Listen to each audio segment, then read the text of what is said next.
Good morning students. Class 6 chapter 12। आज आपका Hindi second का टर्न है। मैं आपको चैप्टर 12 पहले मैंने आपको वीडियो में चैप्टर 12 के विषय में बताया था विशेषण। हमने इसके कितने भेद होते हैं विशेषण के होते हैं 4 भेद: गुणवाचक, परिमाणवाचक, संख्यावाचक और सार्वनामिक। ठीक है बेटा, मैंने आपको 2 बता दिए थे, गुणवाचक और परिमाणवाचक। ठीक है, ये परिमाणवाचक बताया था, ये मैंने आपको गुणवाचक बताया था। परिमाणवाचक के भी 2 प्रकार होते हैं, निश्चित परिमाणवाचक मैंने आपको बताया था और अनिश्चित परिमाणवाचक। परिमाणवाचक विशेषण में क्या होता है कि नापतोल और मापतोल का बोध होता है। ठीक है, निश्चित में होता है जिसमें संख्याएं आती हैं, जैसे 3 किलो, 4 किलो, 5 किलो, इस तरह से निश्चित होने का बोध होता है। और अनिश्चित में कुछ चीनी, कुछ सेब, या थोड़ी चीनी डाल दीजिए, बहुत, कुछ, काफी, तो ये होता है अनिश्चित परिमाणवाचक। जिसमें निश्चित न होने का बोध, उसे अनिश्चित परिमाणवाचक कहते हैं।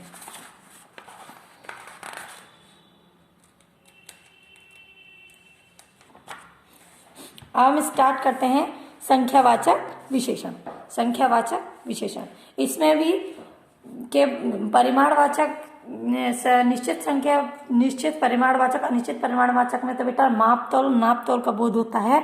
और संख्यावाचक विशेषण भी 2 प्रकार के होते हैं, निश्चित संख्यावाचक, अनिश्चित संख्यावाचक, परंतु इनमें नापतोल और मापतोल का बोध नहीं होता। यह है संख्यावाचक विशेषण।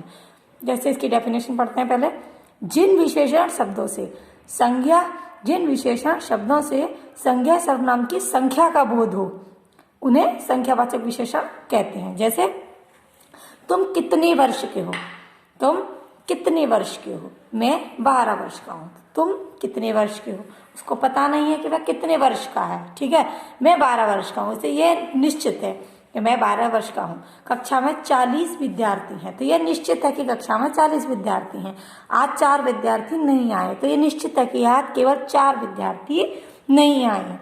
और प्रयुक्त वाक्य में 40, 12 तथा 4 संख्यावाचक है, क्योंकि ये वर्ष तथा विद्यार्थियों की संख्या का बोध करा रहे हैं। मैंने अभी आपको बताया है। संख्यावाचक विशेषण में स्थान, प्राणी अथवा वस्तुओं को हम गिन सकते हैं।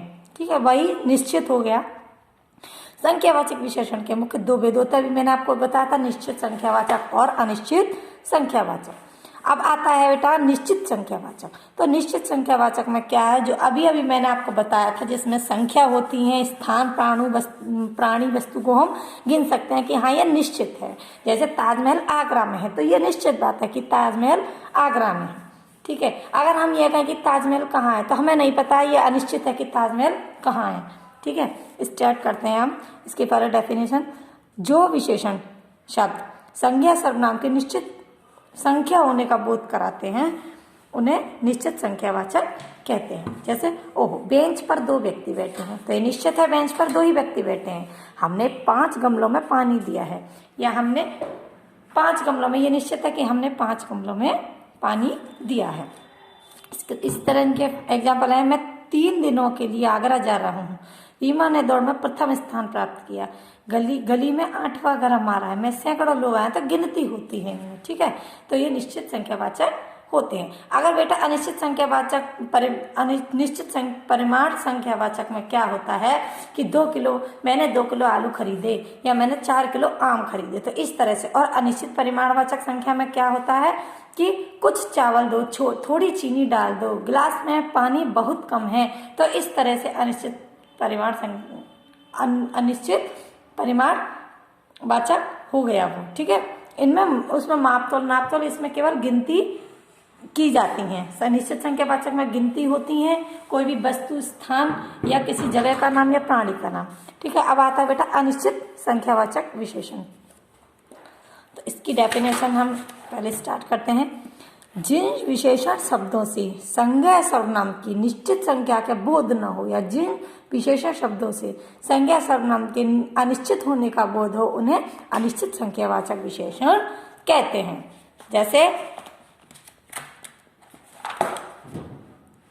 जैसे तार पर कुछ कपड़े सूख रहे हैं, तो कुछ सूख रहे हैं, उनकी गिनती नहीं है कि कितने कपड़े सूख रहे हैं। बेटा आकाश में अनेक तारे हैं, कोई भी गिनती नहीं है कि कितने तारे हैं। ठीक है, अब ये आता है आपका सरकार ने गांव में अनेक कुएं खुदवाई, बस में बहुत भीड़ थी, थोड़े दिन बाद बीज अंकुरित होने लगे। तो ये है अनिश्चित संख्यावाचक जिनकी कोई संख्या नहीं होती। सार्वनामिक विशेषण, सार्वनामिक विशेषण बेटा किसे कहते हैं?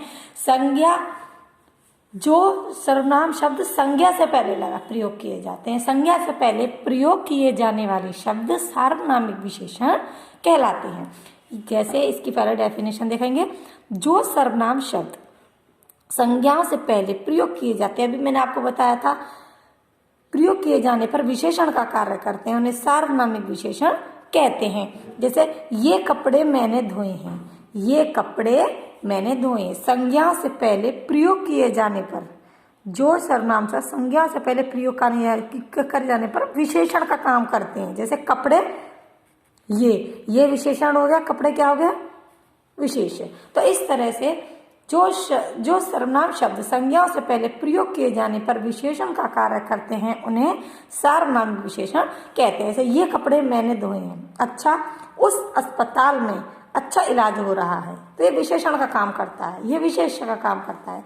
या आप ऐसे भी कह सकते हैं कि संज्ञा से पहले जो सर्वनाम शब्द आए तो समझ लेना कि वहां सार्वनामिक विशेषण है। जैसे यह पुस्तक अच्छी है, खरीद लो। यह घड़ी तो अनीता की है, तो ये हो गया संज्ञा, ये हो गया सर्वनाम, ये हो गया संज्ञा, ये हो गया सर्वनाम। वे फल ताजे हैं, खा लो। वे फल ताजे हैं, खा लो। तो ये हो गया सर्वनाम, ये हो गया संज्ञा। तो जो शब्द संज्ञा से पहले प्रयोग किए, जो सर्वनाम शब्द संज्ञा से पहले प्रयोग किए जाते हैं, उन्हें क्या कहते हैं? उन्हें हम सार्वनामिक विशेषण कहते हैं। अब आता है बेटा, संख्यावाचक और परिमाणवाचक विशेषण में क्या अंतर होता है? मैंने अभी आपको इससे पहले भी बताया था कि संख्यावाचक विशेषण और परिमाणवाचक विशेषण में क्या अंतर होता है। तो स्टार्ट करते हैं। संख्यावाचक विशेषण में संज्ञा अथवा सर्वनाम की निश्चित या अनिश्चित संख्या गिनती की जा सकती है। मैंने अभी आपको बताया था ना कि संख्यावाचक में निश्चित गिनती की जा सकती है। कहाँ यहाँ ये इतने आदमी हैं, इतने यहाँ पर लोग हैं, या इतने यहाँ पर जानवर हैं, मतलब कुछ भी गिनती की जाती है कि यहाँ इतनी वस्तु हैं, इतने यहाँ पे स्थान है। तो इस तरह से गिनतियों के निश्चित होने का बोध वहाँ पे संख्यावाचक विशेषण होता है। जबकि परिमाणवाचक विशेषण में संज्ञा अथवा सर्वनाम को निश्चित अनिश्चित तौर पर माप तौल या नाप तौल की जा सकती है। मैंने आपको बताया था कुछ चावल, कुछ पानी, थोड़ा पानी, बहुत पानी। तो इस तरह से, और निश्चित में होता है 4 किलो चावल, 5 किलो आलू या 2 किलो आम। तो इस तरह से, जबकि परिमाणवाचक विशेषण में संज्ञा अथवा सर्वनाम को निश्चित अनिश्चित तौर पर माप तौल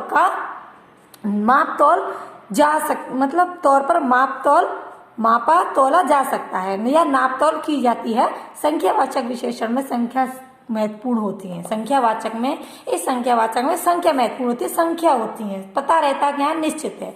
तो परिमाणवाचक विशेषण में वजन तथा मात्रा निश्चित होती है। ठीक है, जैसे पिताजी 10 दिन बाद लौटे हैं, तो ये निश्चित है 10 दिन बाद लौटे हैं। पेड़ पर बहुत सारे आम हैं, ये अनिश्चित संख्यावाचक है। पेड़ पर बहुत सारे आम है, तो ये अनिश्चित है, क्योंकि यहाँ नाप तोल का बोध नहीं होती। पेड़ पर कुछ आम है या पेड़ पर नहीं,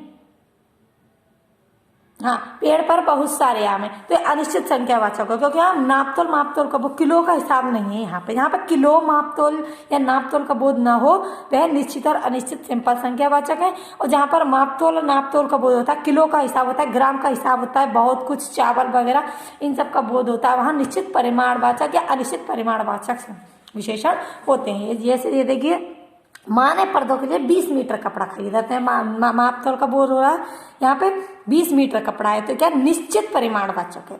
इतना भोजन पकाने के लिए कई लीटर तेल चाहिए। देखिए यहाँ पे लीटर आ गया, तो क्या है ये? अनिश्चित परिमाणवाचक विशेषण, क्योंकि कई लीटर है, उसे पता नहीं कि कितने लीटर। या 20 मीटर कपड़ा है, तो इसको पता है कि हाँ ये निश्चित है 20 मीटर कपड़ा है। तो बेटा जहाँ पर माप तोल नाप तोल का बोध हो निश्चित अनिश्चित में, वहां पे निश्चित परिमाणवाचक अनिश्चित परिमाणवाचक, और जहाँ पर गिनती का बोध हो वहां पे निश्चित या अनिश्चित गिनतियों का बोध हो, वहां पे संख्यावाचक विशेषण होता है। अब आता है बेटा सर्वनाम और सार्वनामिक विशेषण में अंतर। इसको भी ध्यान में रखेंगे। सर्वनाम और सार्वनाम जो संज्ञा के स्थान पर प्रयोग किए जाते हैं वे सर्वनाम कहलाते हैं, ये तो सभी को पता है। जबकि ऐसे सर्वनाम शब्द ऐसे सर्वनाम शब्द जो संज्ञा से पहले लगाकर विशेषण का कार्य करते हैं सार्वनामिक विशेषण कहलाते हैं। जैसे अभी मैंने बेटा आपको ये फॉर एग्जाम्पल में बताया है, ये देखिए, जैसे उस अस्पताल में अच्छा इलाज होता है, तो उस किसमें अच्छा इलाज होता है, उस अस्पताल में होता है, ठीक है, उस अस्पताल में होता है, तो उस तो हो गया संज्ञा, सॉरी सर्वनाम, ये हो गया संज्ञा अस्पताल। तो अब एक काम भी हम कर सकते हैं, ये हो गया विशेषण, तो किसकी विशेषता बता रहा है, अस्पताल की, कि उस अस्पताल में अच्छा इलाज होता है, तो ये हो गया विशेष्य। इस तरह से तो सर्वनाम शब्द तो होते हैं जो संज्ञा के स्थान पर प्रयोग किए जाते हैं, उन्हें हम सर्वनाम कहते हैं। जैसे वह लड़का है, वह लड़का है, यह लड़का है, ठीक है, उसका भाई बहुत अच्छा था। इस तरह से सर्वनाम के संज्ञा के स्थान पर प्रयोग किए जाते हैं, वे सर्वनाम कहलाते हैं। जबकि ऐसे सर्वनाम शब्द जो संज्ञा से पहले लगाकर विशेषण का कार्य करते हैं, उन्हें हम सार्वनामिक विशेषण कहते हैं। यह फूल बहुत सुंदर है, यह फूल बहुत सुंदर है, तो इस तरह से इसमें विशेषण आ रहा है, यह फूल बहुत सुंदर है। तो क्या सुंदर है, यह फूल सुंदर है, फूल सुंदर है, यह फूल सुंदर है। छात्र पढ़ रहे हैं, छात्र पढ़ रहे हैं, विशेषता है कि वह पढ़ रहे हैं, तो कौन पढ़ रहे हैं, वे छात्र पढ़ रहे हैं। यह फूल है, ये हो गया सर्वनाम, वे पढ़ रहे हैं, ये भी हो गया सर्वनाम। ये सार्वनामिक विशेषण है क्योंकि इसमें विशेषता भी बता रहा है कि वह पढ़ रहा है, ठीक है। इस तरह से अभी मैंने आपको बताया था, ये कपड़े मैंने धोए हैं, तो धोना एक, ठीक है, कपड़े कौन धो रहा है, मैंने धोए हैं, ये वह विशेषता बता रहा है, अपनी विशेषता बता रहा है कि ये मैंने धोए हैं, ठीक है। उस अस्पताल में अच्छा इलाज होता है, तो जिसमें विशेषण आता है उसे सार्वनामिक विशेषण कहते हैं, जो संज्ञा से पहले लगाए जाते हैं, बट उनमें विशेषण भी आता है, उसकी विशेषता भी बताते हैं, वहां उसकी पहचान होती है, ठीक है, वह सार्वनामिक विशेषण कहलाता है, ठीक है। ये अगर आप लोगों की समझ में नहीं आता एक बार, तो आप मुझसे फिर दोबारा से पूछ सकते हैं। वैसे मैं आपको ऐसे बता रही हूँ कि आपको अच्छे से समझ में आ गया होगा कि सर्वनाम तो कहते हैं यह फूल है, सबको पता है, संज्ञा के स्थान पर जो लगाते हैं उसे हम कहते हैं सर्वनाम। और सार्वनामिक क्या कहते हैं, जो संज्ञा से पहले लगाते हैं लेकिन उसकी विशेषता बताता है, ठीक है। अभी मैंने बताया ऐसे सर्वनाम शब्द संज्ञा से पहले आकर विशेषण का कार्य करते हैं। सुंदर भी है, फूल भी है, यह भी है, तो इसमें संज्ञा भी है, विशेषण भी है, सर्वनाम भी है, तो इसे सार्वनामिक विशेषण कहते हैं, ठीक है बेटा। अब विशेषण की तुलना और उनकी अवस्थाएं, ये इनकी 3 अवस्था होती है। विशेषण की कितनी अवस्था होती है, 3 अवस्था होती है, मूलावस्था, उत्तरावस्था और उत्तमावस्था। तो मूलावस्था में क्या होता है, इसमें केवल एक व्यक्ति, वस्तु अथवा स्थान की विशेषता बताई जाती है। ये बेटा वैसे पहले आपके 9th क्लास से डिटेल में स्टार्ट होते हैं, ठीक है।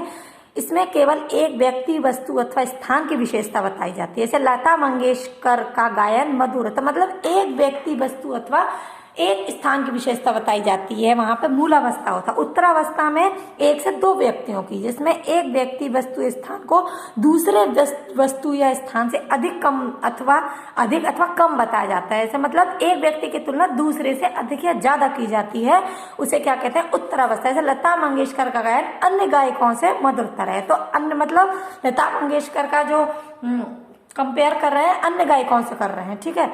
उत्तम अवस्था, इसमें 2 या 2 से अधिक में तुलना करके, इसमें एक व्यक्ति की 2 या 2 से अधिक से तुलना करके सबसे अधिक या सबसे कम बताया जाता है, उसे क्या कहते हैं, उत्तम अवस्था। लता मंगेशकर का गायन मधुरतम है, वही वाला हिसाब, ठीक है। इसमें 2 या 2 से अधिक में तुलना करके, 2 या 2 से अधिक वस्तु, व्यक्ति या किसी स्थान की तुलना करके एक को अभी मैंने बताया था, एक व्यक्ति की तुलना अधिक से अधिक की जाती है और ज्यादा अधिक से अधिक व्यक्तियों से की जाती है, सबसे अधिक या सबसे कम बताई जाती है, या किसी भी तुलना की जाती है किसी चीज से, उसे उत्तमावस्था कहते हैं। लता मंगेशकर का गायन मधुरतम है। आप इतना याद रखेंगे केवल कि विशेषणों की तुलना में कितनी अवस्था होती है, तो आप याद रखेंगे 3 अवस्था, मूलावस्था, उत्तरावस्था और उत्तमावस्था, ठीक है। ये 3 आप याद रखेंगे।